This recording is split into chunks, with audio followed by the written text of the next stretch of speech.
We are the Nutritional Anemia Group. My name is Alexa. I'm Carla.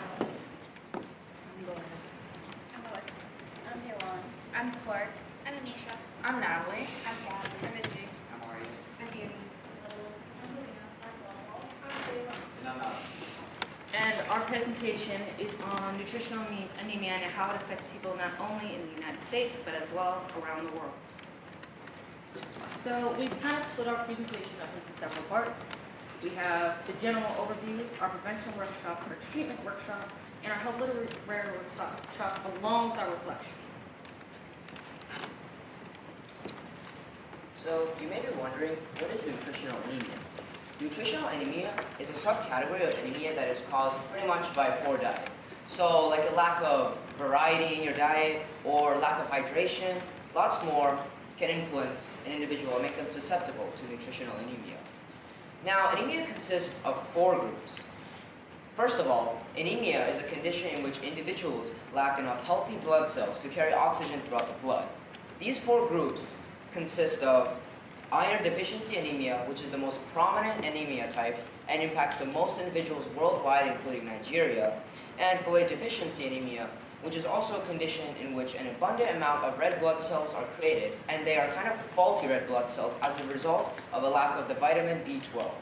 So pretty much people who lack vitamin B12 create a bunch of faulty red blood cells that cannot do the function they are created for, and that overworks the heart. Furthermore, protein deficiency anemia is a condition in which the lack of proteins stimulates an increase in cytokines, which ultimately results in inflammation and anemia. So generally speaking, after we've addressed all the types, anemia is often associated with poor outcomes, such as increased risk of hospitalization, decreased exercise capacity, and a poor quality of life. Thus, it is our priority to make sure those who are susceptible to anemia or impacted by anemia are supported through their journey, and we make sure we help them overcome so they can have the best life possible. So the setting and causes of anemia, a lot of people have access to these different iron-enriched foods, but they're not properly educated, which means that they're not able to get, they don't know which iron-enriched foods to eat. Problem number 2 is uneven food distributions. So food insecurity is a major issue, and a lot of food is given to males, and anemia affects mainly females, so the females aren't getting enough nutrients. Next, poor sanitation, which can cause the spread of diseases, which then weakens the immune system, and then that can ultimately lead to anemia. And then lastly, families have limited funds, so sometimes accessing to certain foods and medications can be quite difficult, which can lead to people getting more sick and not having enough nutrients. To get a better understanding of the severity of anemia in Nigeria, I will be giving some statistics. So over half of women in Nigeria, nearly half of pregnant women in Nigeria have anemia. 68% of children ranging from ages 5 months to 5 years have anemia. And the prevalence of anemia per month is at 55%. So, since anemia is caused through a decrease in red blood cells, it is likely to cause many other health issues. For example, when one is anemic, the heart is required to pump more blood, essentially leading to heart problems such as heart failure and chest pain. Additionally, when pregnant women are not intaking adequate iron-rich nutrients for 2 people, it can cause complications like premature birth, underweight babies, and maternal fetal death. Despite anemia's prevalence in countries around the world, it is an issue that goes ignored and impacts more than 2 billion people globally. As you can see, 36.5% of maternal women, 29.6% of non-pregnant women, and 38.9% of children are affected by anemia globally.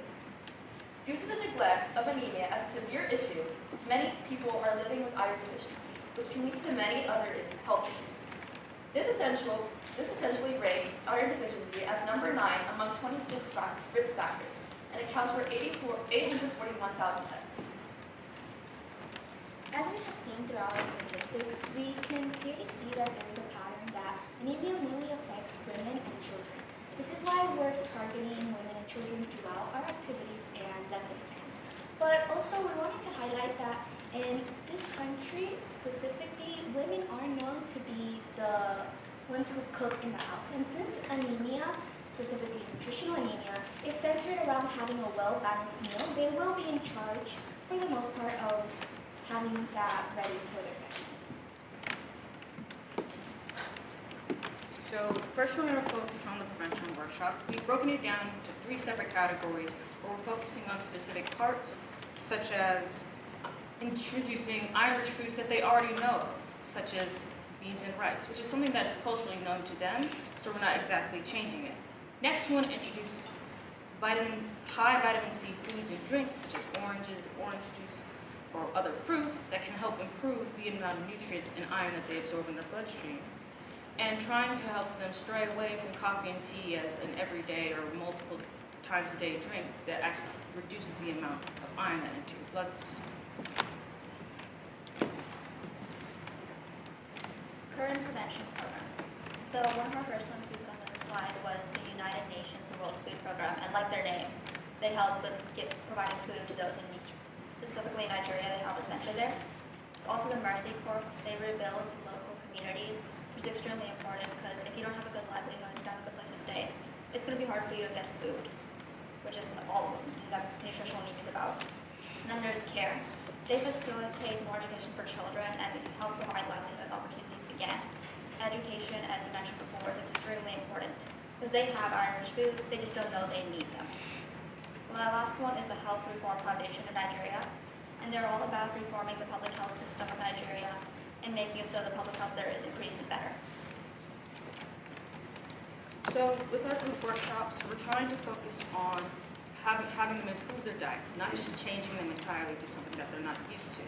As Western medication has been implemented throughout their lives, we're not trying to introduce them to Western foods. We want them to keep using the same routines without changing their lifestyle completely in a simple, easy, and accessible way.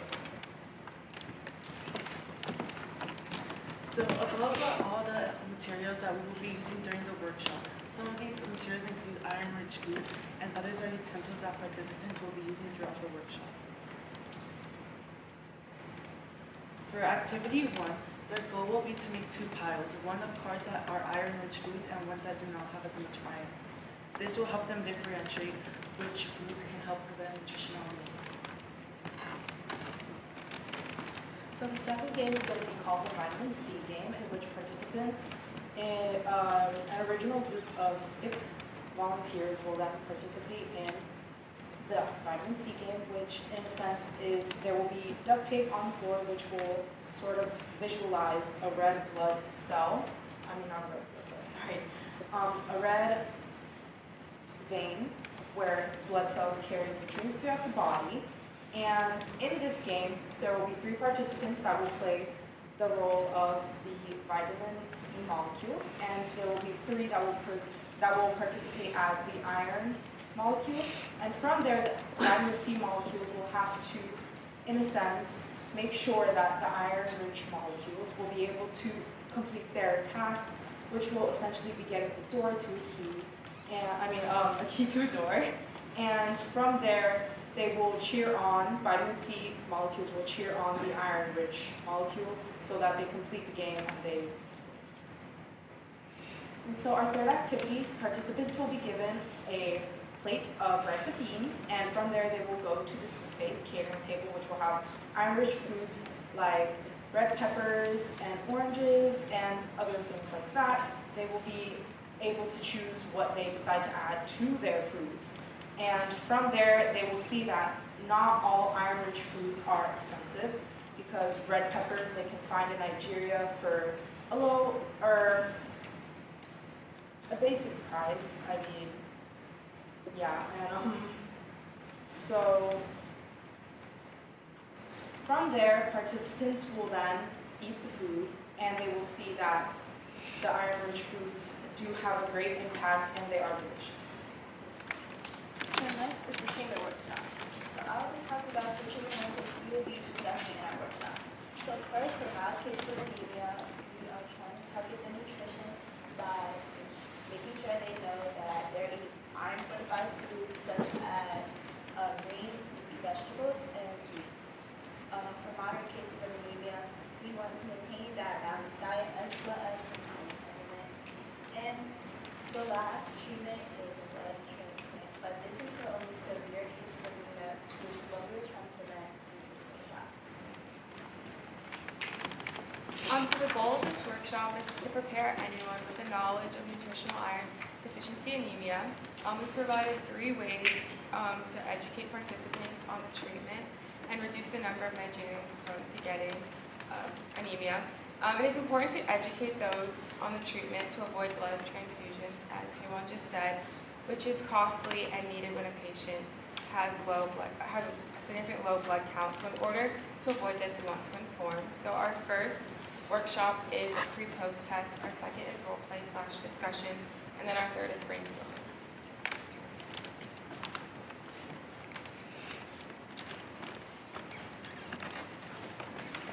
So for our first activity, we are going to do a brief process. So each of the participants will be given 2 copies of this form, and it will help allow the participants to self-evaluate from the better of the education that they are getting, but also for them to leave with a better understanding of the disease and how they can improve their lives.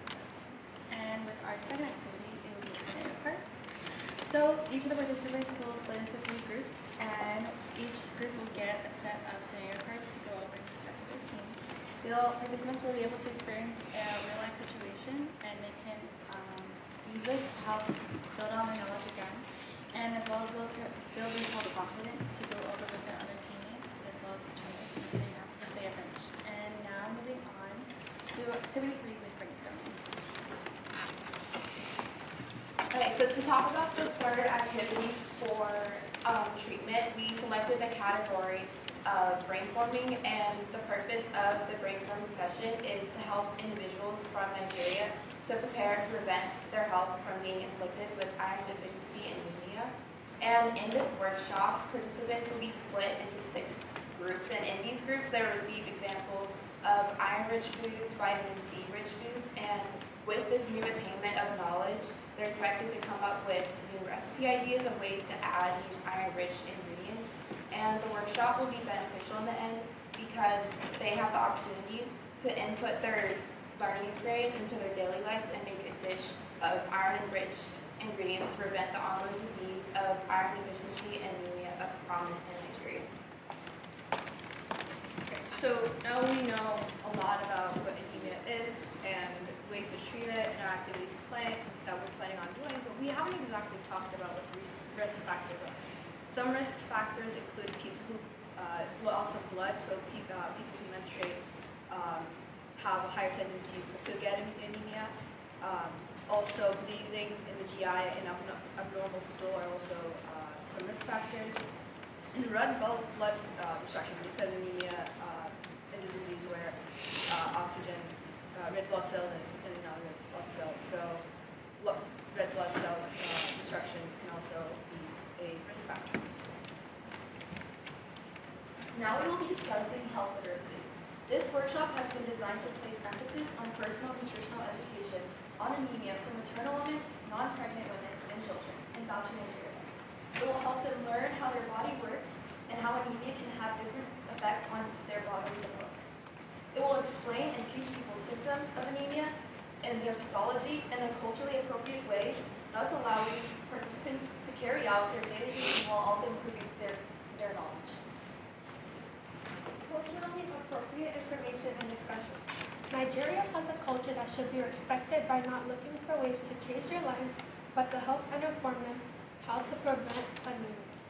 Almost 84% of Nigerians living in Bauchi live in rural areas, and given that many people prefer traditional medicine over clinical medicine because of the accessibility to public health clinics. Now I'm going to start off by listing the symptoms for nutritional anemia. We have headache, fever, dizziness, drowsiness, swollen legs, shortness of breath, fatigue, and low blood pressure.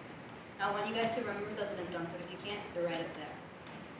As we mentioned before, our focus is on maternal women, non-pregnant women, and children, who are constantly growing and developing, and especially changing, especially pregnant women. Now, many women in Nigeria, when they get married, are looking to have children, which leads to big families. That being said, Nigerian women are getting pregnant at a higher rate and at shorter intervals. When they see, as pregnancy complications or even discomfort is common in any pregnancy, when Nigerian women experience these, they'll seek aid in traditional medicine as mentioned before. The symptoms that were recorded were nausea, headache, dizziness, nutritional deficiency, and fever. If you couldn't notice by now, there's a lot of links between nutritional anemia and pregnancy. This may mean that pregnancy could be directly or maybe indirectly linked to nutritional anemia. It's important to know where rather than just what these symptoms are. So it could be misdiagnosed or even just said, oh, it's your pregnancy, it's normal. But it could be anemia, and it'll allow for better health and a smoother and safer pregnancy and better growth development. Now, there are many different causes and effects of nutritional anemia. Low hemoglobin, B12 deficiency, and loss of blood are just a few of them. Having a proper meal and dietary restrictions are going to be an increase of anemic. The effects of anemia increases many risk factors. It will cause the mother to have a risk of a premature birth, a low-weight baby at birth, and increased poor immune health, such as jaundice, tachycardia, and trembles. Now, anemia affects many of the very important organs of the body. It can cause things such as low oxygen levels, heart failure, enlarging of the liver, and loss of appetite.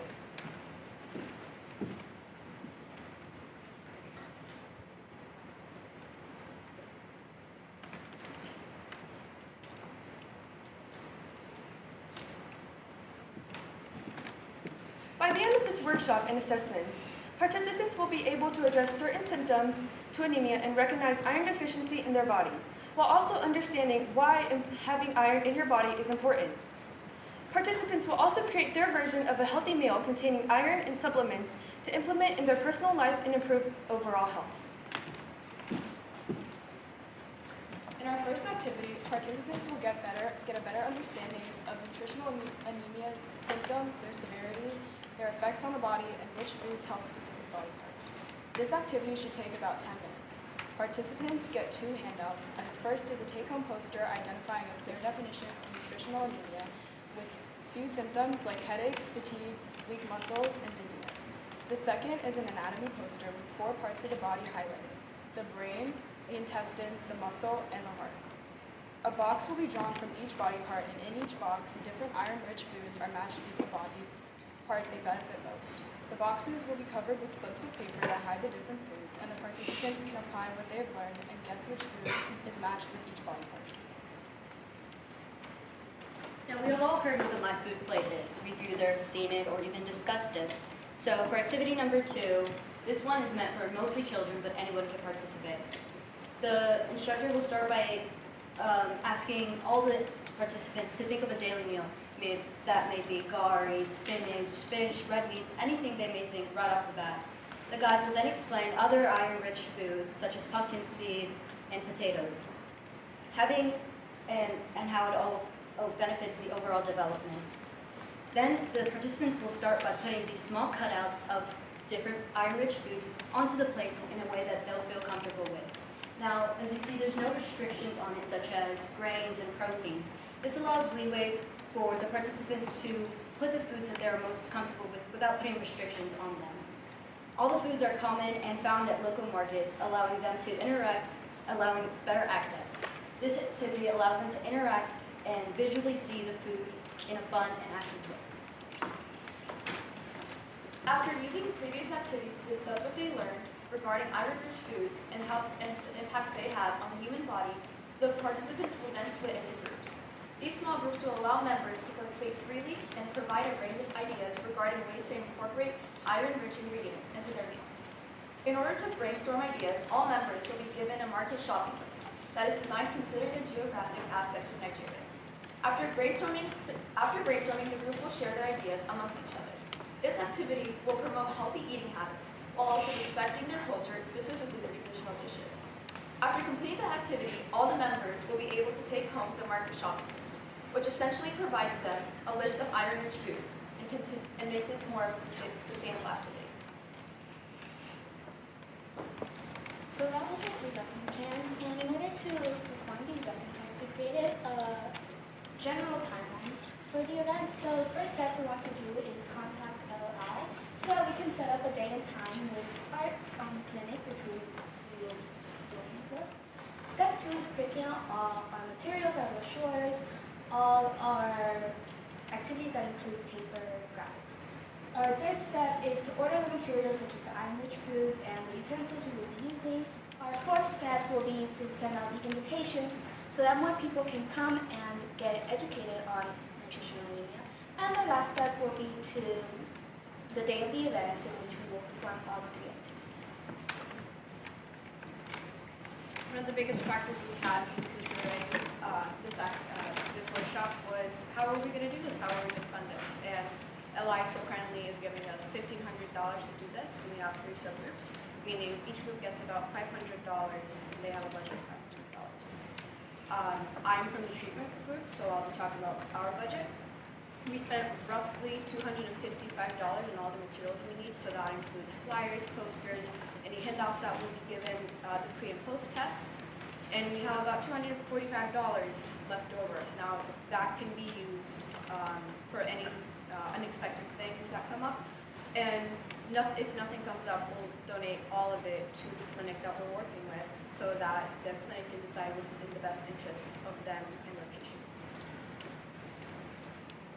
All right, and I'm going to be a part of the prevention group. We spent roughly around $93 on food, around $38 for printing, and around $45 for utensils, and that's going to leave us with around $313 for donation, and we're going to put that with the rest of the group to donate to the clinic. So I'm part of the health literacy, and many of our activities require paper and posters to carry out the workshop. Because posters cost around $50 each, one of our activities requires splitting into 4 groups, putting us at $200. Multiple surveys and paper activities require sheets of printed paper, each at 50 cents, putting us at another $150. The remaining $150 will also be added to the rest of the group to put at calculations.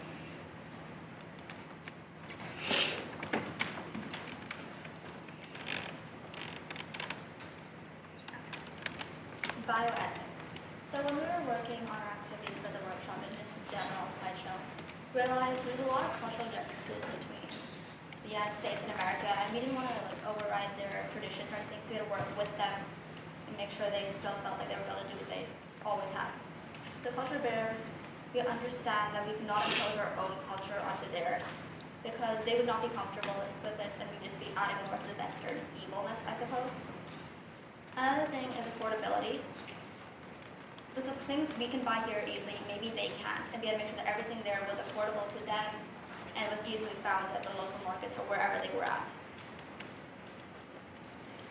Responsiveness and appropriateness. So when we were doing this, we learned a lot through the workshop, and we decided there are quite a few problems. We weren't very aware of their culture, and we had to look this up. So I think we needed to work on it being accepting and more aware of other cultures and what they work with their traditions and stuff like that. Another thing is more awareness of problems in other countries, and we want to work with ways that we can help them, such as we were saying, we're donating to the Nicaraguan health clinic and the maternity, and we can help with the donations. There's a lot of programs that work in Nigeria to help provide food, education, childcare support, and livelihood. So that will help, and we want to help work with them for anything they need. Okay, so to reflect upon our projects, we want to emphasize the purpose, which is to target the roots and the foundation of the disease to decrease the alarming statistic of a 55% presence of iron deficiency in the country. And as well as educating the civilians regarding this disease and also teaching them prevention and treatment mechanisms to better improve their health and efficacy. And additionally, in our reflection, we wanted to highlight the importance of providing awareness for international affairs because it increases interconnection of local and nationalistic economies across the world, as well as it increases border movement of goods, technologies, ideas, and services throughout the world. What we want you to take away from our presentation is that anemia is caused mostly by iron deficiency, and if you do not have accessibility to iron-rich foods or that much iron-rich foods, then you could just drink vitamin C, and that will increase your intake of iron in your body. We also want you to take away that if you do end up getting anemia, the treatment is just eating a more iron-rich meal or taking iron tablets. And lastly, we want to highlight that it is very important for you to stay educated in what you're eating and that you maintain a balanced meal. That is all for our presentation. Thank you so much for helping us with it and for coming.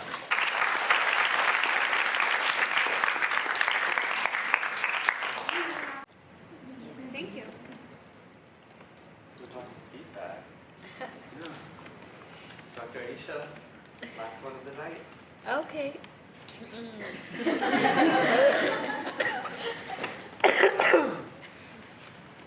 Well done, guys. The anemia group. Interesting. You did a really wonderful job. The introduction was amazing. You guys started off all by saying your names, and yes, it was really good. And the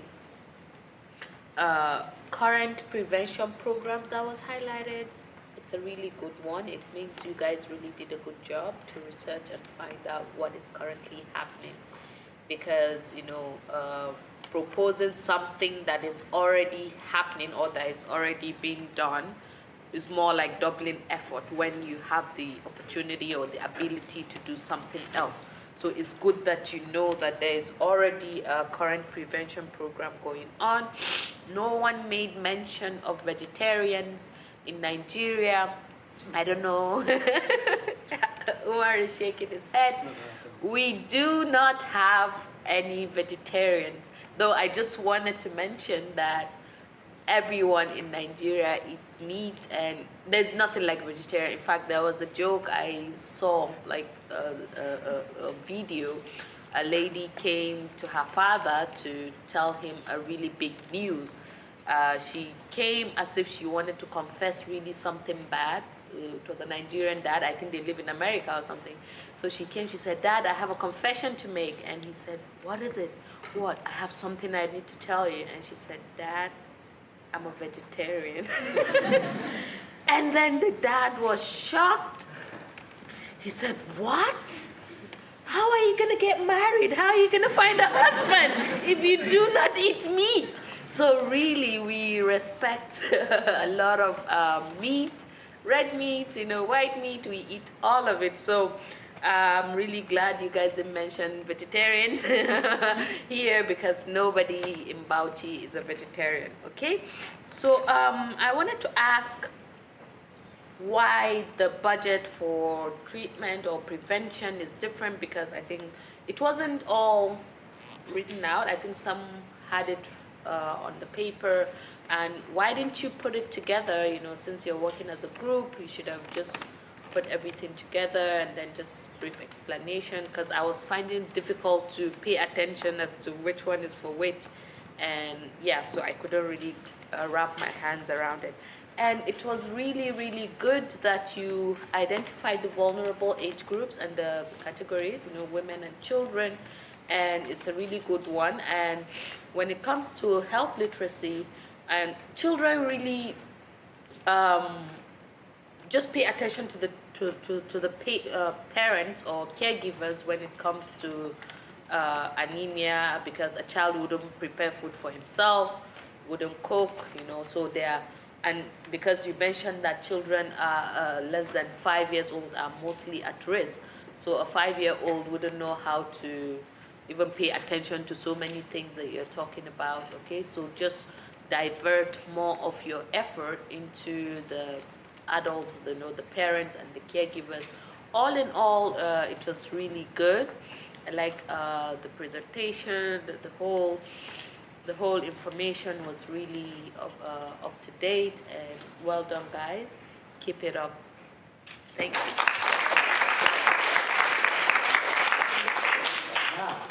I'll look up. One of the first things I noticed was you talked about quality of life in some of the early slides. And I really appreciate that that was incorporated in, because we often talk about disease rather than illness. And illness incorporates a lot more than just something pathological. discussion, like Dr. Asia said, of the current prevention programs was awesome. The statistics you had were really clear, like this many women, this many pregnant women. I love that the refreshments were iron-rich foods because it shows people that, oh my gosh, this is at the market, this is at the market, and then they actually taste it in a great context, and maybe find out a new way how to cook it or how to prepare it, and incorporate that into their diet. The shopping list is awesome, and last but not least, the discussion of bioethics at the end. I'm a huge fan of bioethics. I love that we brought up in terms of affordability. I think we've gone even more into that because this is one of those illnesses that it is in many cases caused by malnourishment. And so for a lot of people saying, oh, this is how you need to treat it, but you can't afford the food, that makes it really difficult. And so that's a big bioethical concern that you touched on, but I just love discussion of bioethics. But outside of that, it was so cohesive, and I think we're really well prepared.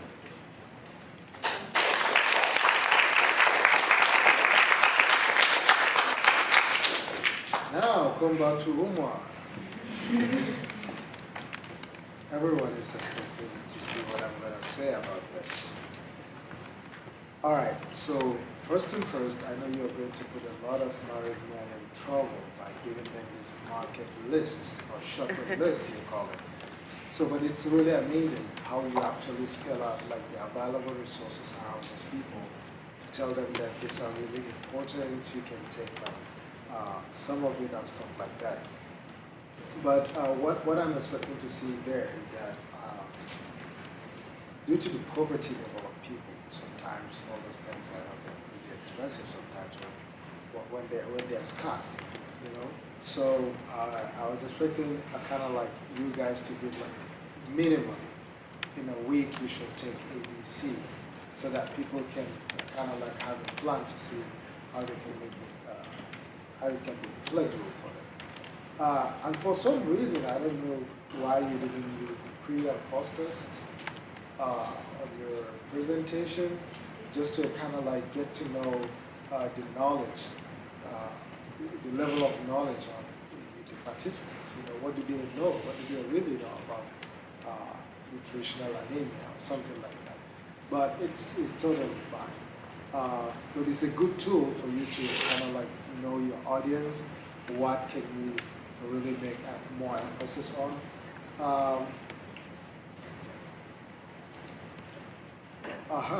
Another thing is that you talk about the money that you allocated to the hospital and stuff like that. So this is actually a suggestion. Whenever you are allocating the money, you have to be specific on something that is related to your project, so that money cannot be used for something else. Does that make sense? So it should be tied to your project's mission. It could be maybe a supplement, or it could be maybe like free assessment or something like that for anybody that wanted to know their status in terms of nutrition. Again, always make use of your source of information, because if you're given those numbers, they are crazy, like, oh my God, I need to check my family.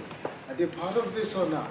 So give your sources of information. Where did you get those numbers? Where did you get those figures? Because you didn't conduct the assessment, right? So people will really be concerned about it. But your presentation is incredible. Like everything, let me just put it this way. It's simple and clear. And that's what exactly people are looking for. Something that will communicate to them directly.